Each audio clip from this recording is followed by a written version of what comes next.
गांव के एक छोटे से कोने में रहने वाला रामू किसान मेहनती और ईमानदार व्यक्ति था। उसकी रोजमर्रा की जिंदगी खेतों में मेहनत करने और अपनी फसल को संवारने में बीतती थी। रामू के पास बहुत ज्यादा जमीन नहीं थी, लेकिन जो भी थी वह उसी पर पूरे दिल से मेहनत करता था। उसके परिवार में उसकी पत्नी, 2 छोटे बच्चे और बूढ़े माता पिता थे।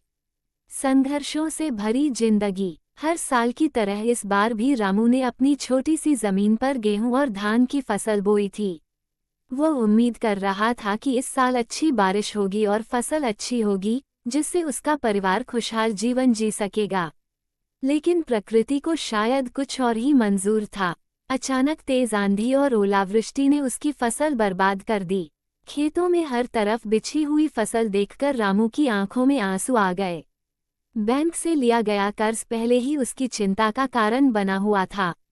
अब जब फसल बर्बाद हो गई तो वह सोचने लगा कि वह अपने परिवार का पेट कैसे भरेगा और कर्ज कैसे चुकाएगा। गांव के बाकी किसान भी इसी समस्या से जूझ रहे थे।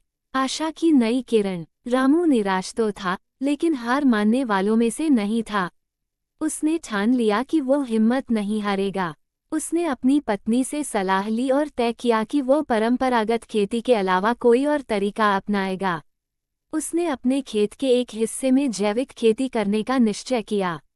गांव के कृषि अधिकारी से सलाह लेने के बाद रामू ने कम लागत में प्राकृतिक खाद और नई तकनीकों का इस्तेमाल किया। धीरे धीरे उसकी मेहनत रंग लाने लगी।